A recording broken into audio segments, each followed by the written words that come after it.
Hola, hola. Continuamos aquí en este martes por la tarde, como siempre, y tú que sabes, el programa del 15 Media Ronda aquí en el 105.3, Onda 4 FM local para toda Ronda. Bien, y hoy contamos con Jorge Fernández.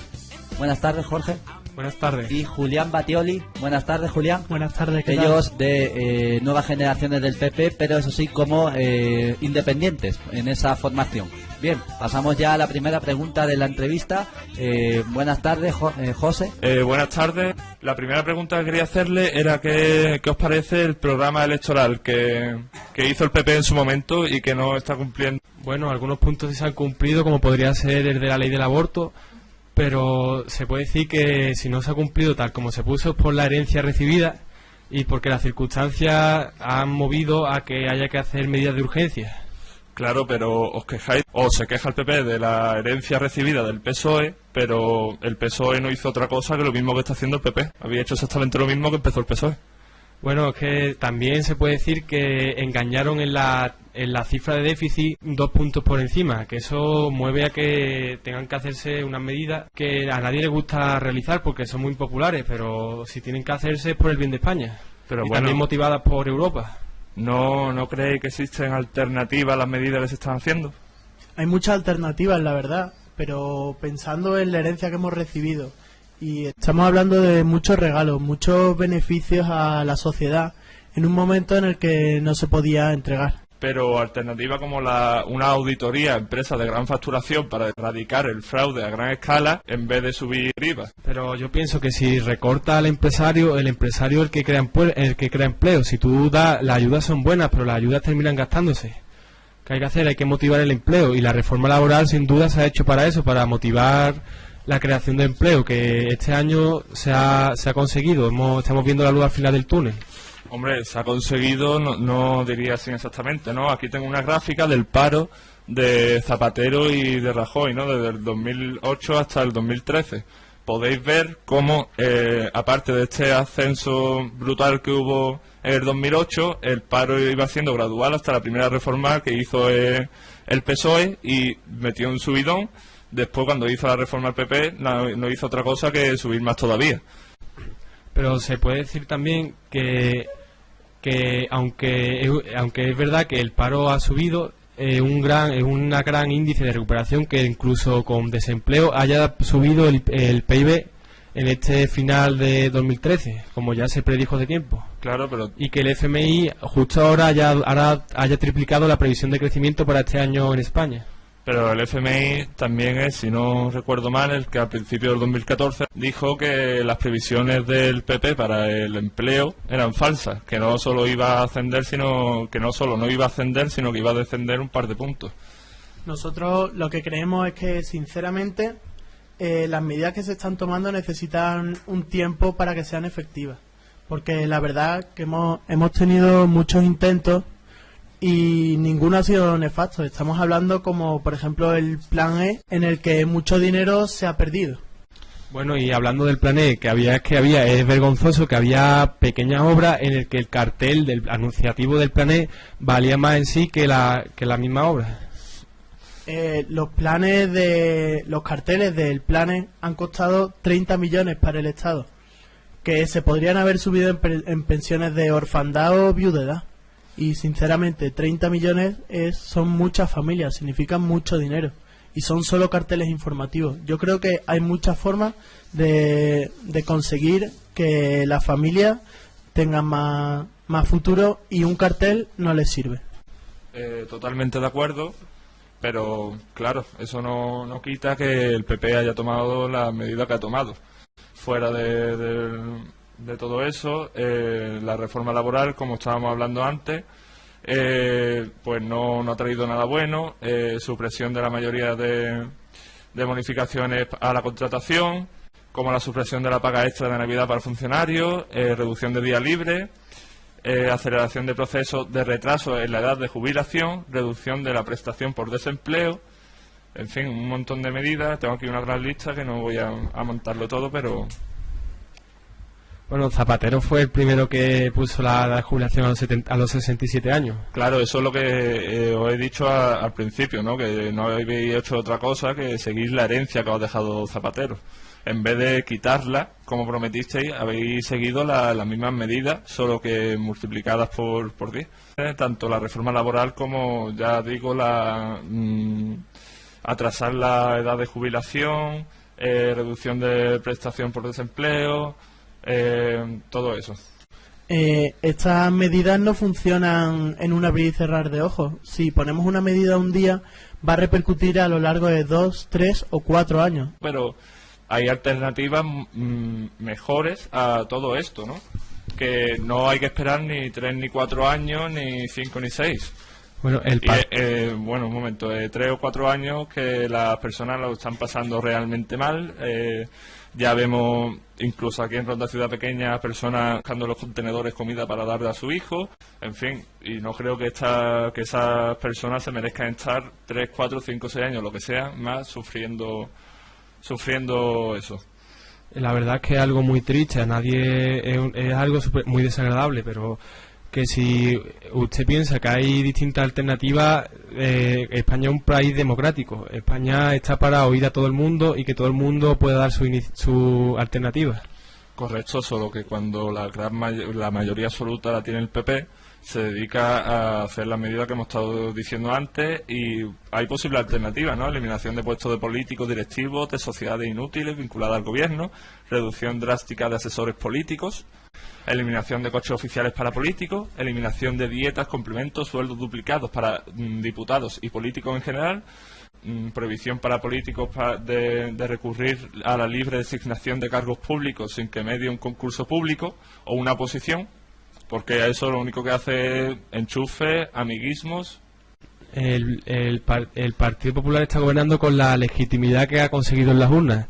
Bueno, hablando de puestos de trabajo en el gobierno de Zapatero tenía 547 altos cargos, que cada año subía la cifra y subía el sueldo de 150.000 euros anuales que recibían, y el presidente del gobierno actual, Mariano Rajoy, lo ha bajado a 500 y ha conseguido la congelación de su sueldo. Totalmente de acuerdo en que el PSOE no sirve, pero más allá de lo que haya hecho el PSOE, como ahora estamos con el PP, cuando esté el PSOE, pues claro, hablaremos del PSOE. Como estamos con el PP, ¿qué tenéis que decir de las medidas tomadas por Ana Mato en Sanidad?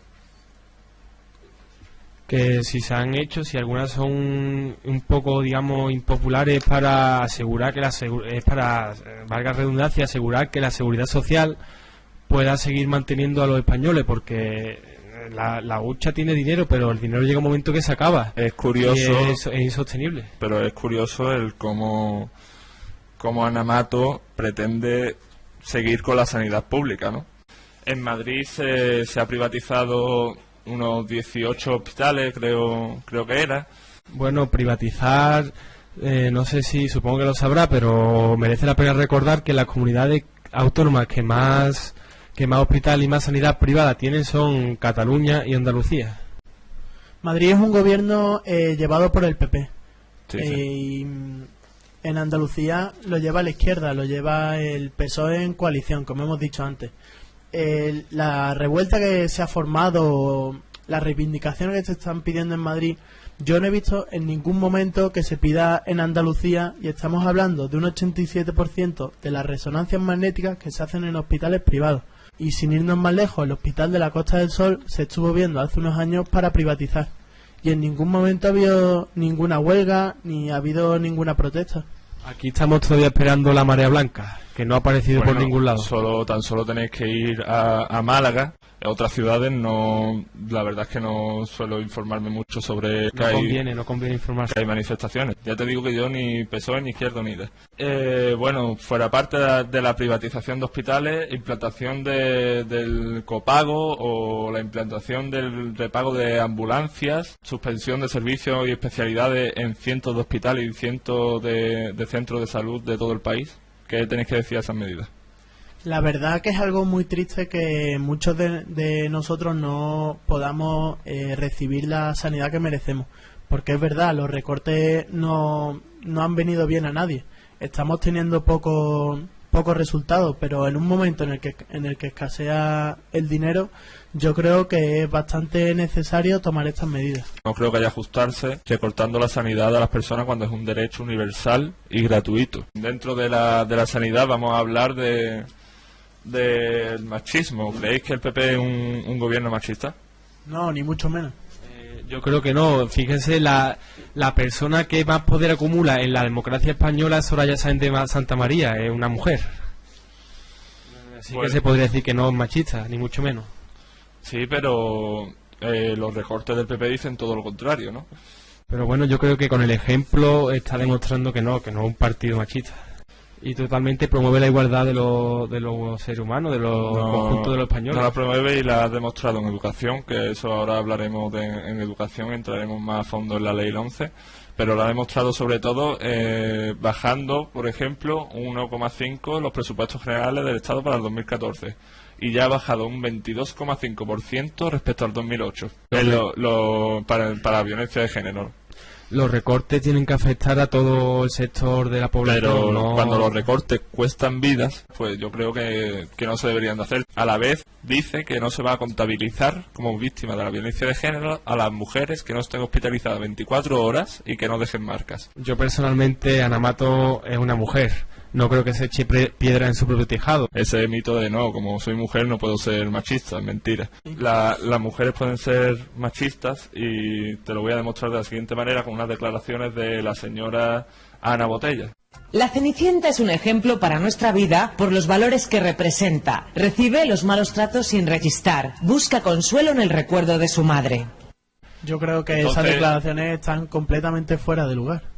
Para que veáis que una mujer puede ser machista y que Ana Mato está tomando medidas totalmente machistas en el gobierno del PP y que afectan a las mujeres y que se contabilizan con muerte, aunque ella lo quiera encubrir con leyes como la que acabo de decir, de que las personas o las mujeres que no estén hospitalizadas 24 horas y que no tengan marcas no serán contabilizadas como una víctima de la violencia de género, aunque lo sea.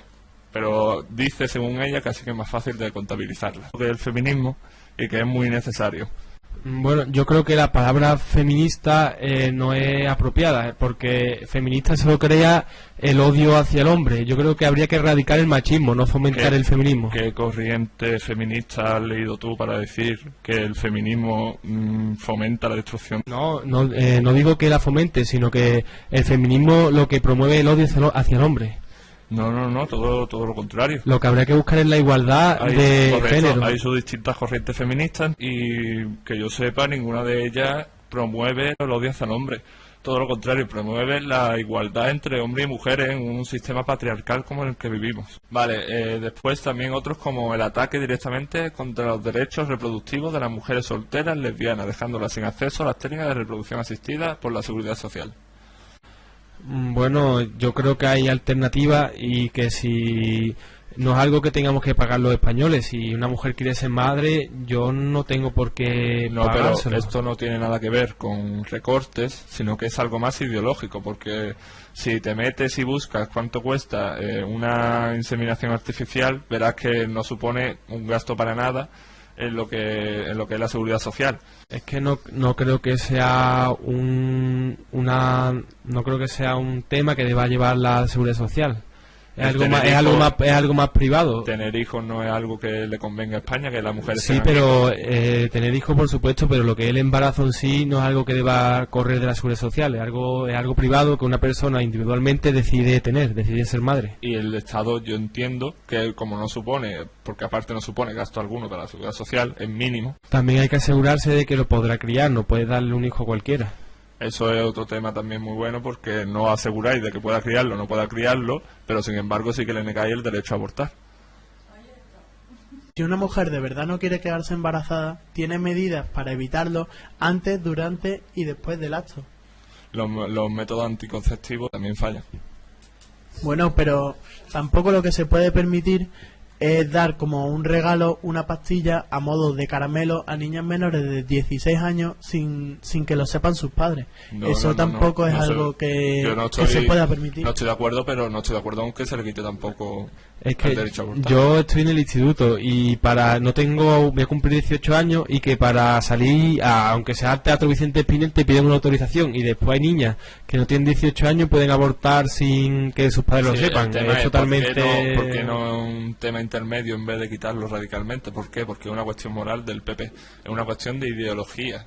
Hombre, si son mayores para realizar ese tipo de actos, yo creo que también son mayores para responsabilizarse.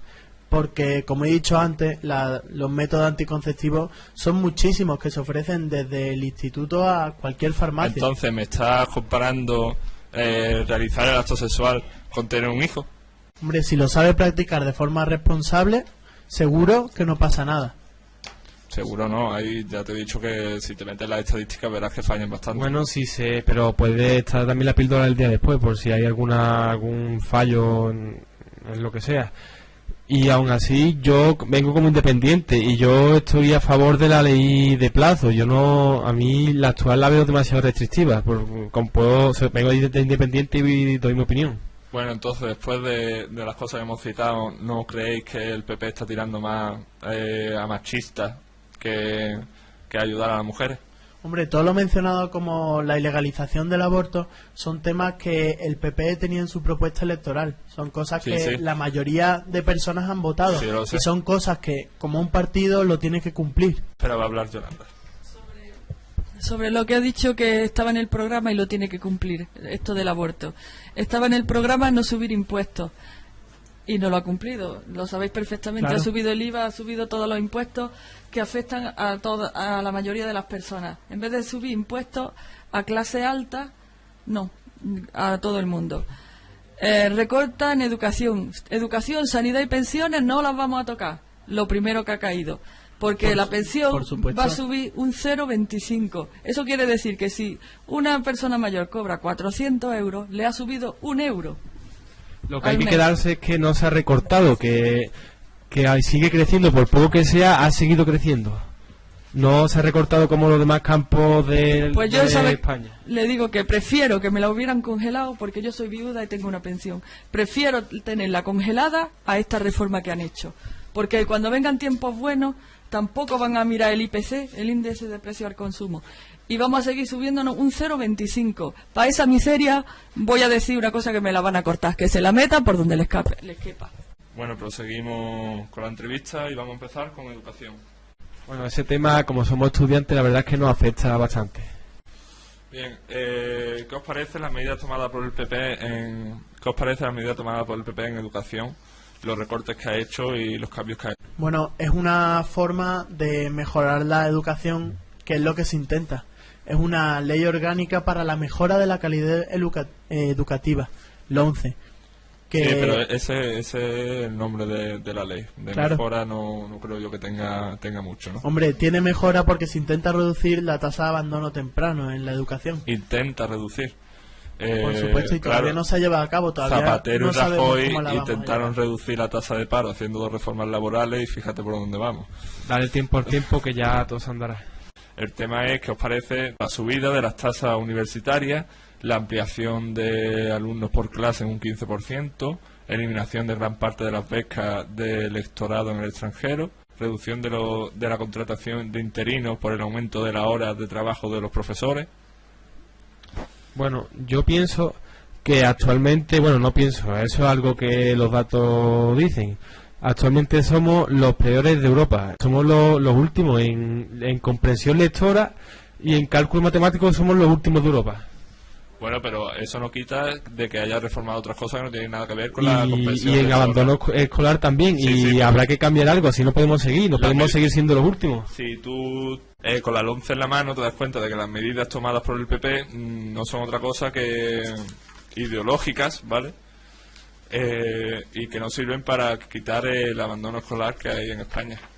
Yo creo que sí, porque si se ha puesto que pueda elegir tu itinerario antes, en tercero de la ESO, para precisamente eso, para evitar el abandono escolar. No, eso es una medida que lo que hace es, este alumno vale, pues este alumno puede ir a la universidad y se le va a pagar las becas. Este alumno le cuesta más, pues este alumno se va a dedicar a hacer formación profesional y no sirve para estudiar, así que hay a trabajar. ¿Qué pasa? ¿Que la formación profesional es algo indigno? Yo llevo 2 años intentando estudiar formación profesional, así que no voy a ponerlo como indigno.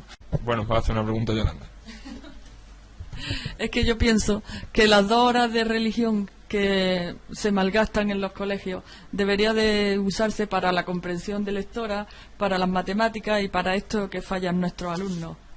Por supuesto. Se supone que fallan. Y para eso los alumnos tienen una optativa, no tienen por qué coger religión.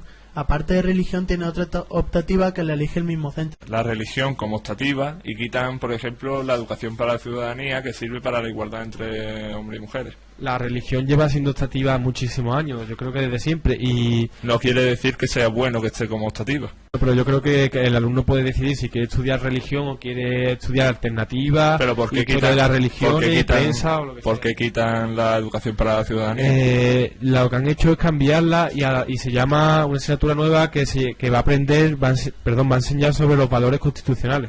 Habéis dicho que no es un gobierno machista y os voy a decir que ha quitado la única asignatura que servía para la especial atención a la igualdad entre hombres y mujeres. ¿Educación a la ciudadanía? Según recoge la LOE, sí, tengo aquí la 11 y la LOE. Según la LOE, te lo voy a decir, artículo 18.3. En uno de los cursos del tercer ciclo de la etapa a las áreas incluidas en el apartado anterior se añadirá la educación para la ciudadanía y los derechos humanos, en la que se prestará especial atención a la igualdad entre hombres y mujeres. Yo, como alumno, he tenido clase de educación a la ciudadanía y era 1 hora libre. Pero eso no quiere decir que haya que quitarla. Hay que coger y tomar medidas. Hay que hacer algún modo más efectivo. Tomar medidas para eso. Pero también es un derecho el que se le está quitando a las personas que quieren aprender español en Cataluña. Por poner un ejemplo. No. Porque esta ley también va a incentivar la enseñanza de español y que las familias elijan que la educación de su hijo sea en español. ¿Por qué se le tiene que impartir en catalán? ¿Por qué? Porque la ley LOE no decía eso en ningún momento. No, estamos hablando de la 11. La LOE dejaba libertad a la comunidad para que solo enseñara en catalán si quería. Correcto, porque si estamos en su comunidad autónoma, ¿por qué no iba a poder hablar en catalán? ¿Y por qué no tiene derecho esa persona a estudiar en español? Pero es que si vive en España, ¿por qué no puede aprender en español? Si vive en la nación española, ¿por qué no puede compartir las 2 lenguas? Un momento, ahora Yolanda. Yo pienso que el euskera, el catalán, el gallego, todo eso nos enriquece como país. Es algo que debería potenciarse, no reprimir. Por supuesto, eso es cierto, eso es un tema que hay que potenciarse, pero también se tiene que potenciar el español. Pero la 11 dice todo lo contrario, la 11 en el artículo.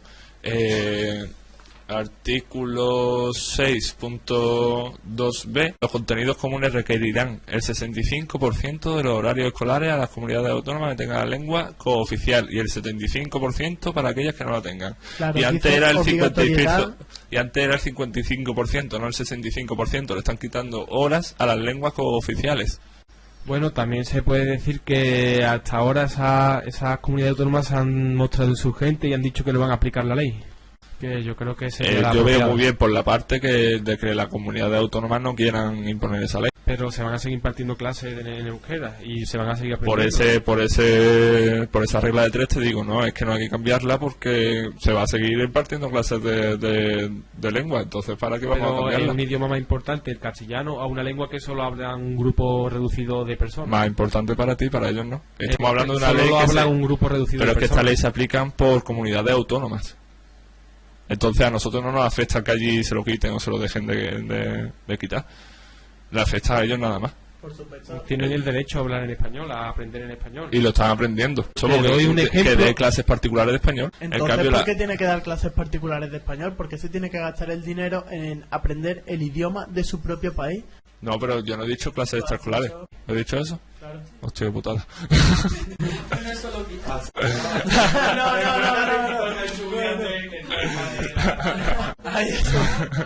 Bueno, lo que quería decir era que en Cataluña se aprende la lengua, ¿vale? Hay lengua y literatura. En Cataluña existe la lengua y literatura como asignatura, se aprende español, que las demás clases si impartan en catalán no quiere decir nada. Claro, pero el español es una lengua mucho más global que como puede ser el catalán o una lengua prácticamente extranjera. Porque allí así no lo han querido. De todas maneras, extranjera no le dedican el 55% que le ponía en la ley LOE. Bueno, es un tema que sinceramente estamos en España, se tiene que hablar el español. Y se habla. Nadie le niega el derecho a hablar. ¿Y por qué en Galicia, por ejemplo, fuera del catalán, por federalismo, por ese tipo de temas, en Galicia también se dedica mucho tiempo, pero también se habla en español? Bueno, no nos queda más tiempo. Gracias por haber venido, a Julián y a Jorge. Esperamos volver a contar con vosotros en otra ocasión. Y os esperamos el martes de la semana que viene a las 7 en punto en el 105.3 de FM. Y tú que sabes, el programa del 15M de Ronda.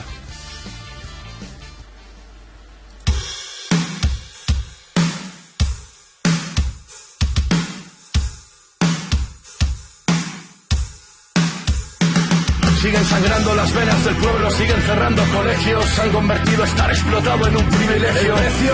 Tu dignidad, no lo dudes, la gravedad se torna frágil aquí en el trapecio. Multitudes violadas, por patrañas, censura, la marca España un padre de familia, buscando en la basura, cultura de pandereta y farla, futuro biólogo abandona la carrera, no puede pagarla. Otro debate, otra charla, otra mani, otro amigo, puñalada por la espalda, otro parado, otro desahucio, otro mendigo. Quiero mi vídeo con Ken Loach, quiero mi canción de Carla. Y mientras, otro bache, otro inmigrante sin tarjeta sanitaria muere por VIH o cáncer. Asesinato legal, doctrina. El Ministerio de Sanidad asesina, nos han prohibido soñar, nos han atado a la butaca. Pero el que siembra miseria recoge bombas lapa, políticas policíacas, estado de excepción. Ocultan sin vergüenza el número de placa. Gobierno cabrón, sociedad hipocondriaca. Levantémonos al grito de revolución. Compañeras, ya suenan las alarmas. Exigimos que el gobierno se disuelva y entregue las armas. El miedo va a cambiar de bando. El miedo va a cambiar de bando. El miedo va a cambiar de bando. No desesperes, sigue protestando. El miedo va a cambiar de bando. El miedo va a cambiar de bando. El miedo va a cambiar de bando. No desesperes, sigue protestando. Mamá, mamá, ¿qué hay hoy de comer? Y mamá ya no puede responder. No es Cuba, joder, es Occidente, donde el derecho a la vivienda es debajo de un puente, donde la muerte del inmigrante llega si es pobre, donde las leyes se instauran a golpes, donde la libertad no la deciden jueces, sino el dinero y la clase a la que perteneces, donde el joven español sueña con salir en Gandía Sor y ya no pelea, donde el trabajador asume su papel de esclavo esquirol y admira a Mancio Ortega. La realidad golpea, por eso hay que intentar canalizar el odio del pueblo, que tomen conciencia obrera, que sepan que el enemigo es de clase, no de raza o género, y que el miedo lo siente el gobernante, él y el asesino de elefantes, que noten en sus carnes que está llegando el día en el que el pueblo retome la soberanía. Quieran o no, va a suceder, cuando la indiferencia sea odio van a caer, y si quieren volver el sucio les espera, resistiré con mi fusil como Allende en la moneda. El miedo va a cambiar de bando. El miedo va a cambiar de bando. El miedo va a cambiar de bando. No desesperes, sigue protestando. El miedo va a cambiar de bando. El miedo va a cambiar de bando. El miedo va a cambiar de bando. No desesperes, sigue protestando.